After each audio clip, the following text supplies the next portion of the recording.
Finally মানে minute 5 মধ্যে জায়গাটা আমার পরিপূর্ণ হয়ে গিয়েছে। কত যে সুন্দর লাগছে, এটা আমি নিজে যাইনি, পুরোটাই হচ্ছে প্রবীরের পছন্দ, শুধু আমি এই বোর্ডটা পছন্দ করে দিয়েছিলাম। তো চলো, দোকানেও আমি যাইনি, এখন আমি দেখবো যে ভিতরের মানে স্ট্রাকচারটা কিরকম। টোটাল হচ্ছে 1 2 3 4 ডোরের রয়েছে, আর কত 5.5 ফুট। 5.5 ফুট, হ্যাঁ। তো চলো ভিতরটা এর থেকে বেশি হাইট করলে আবার ঢুকতো না।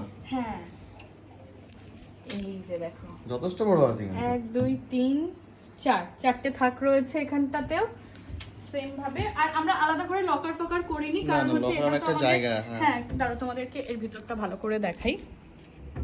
এই যে এই হচ্ছে গিয়ে স্পেস, দেখো, আর এটাতে এই হচ্ছে স্পেস, কারণ আমাদের এটার মধ্যে শুধুমাত্র নিত্য প্রয়োজনীয় জামা আর প্রবীরের জামা কাপড়গুলোই থাকবে। একটা নিত্য প্রয়োজনীয় থাকবে আর একটা আমারটা সাইডে করে রেখে দেব। আর এটার মধ্যে আমরা বেড কভার টভারগুলো সবকিছু ঢুকিয়ে রাখবো, তাই না?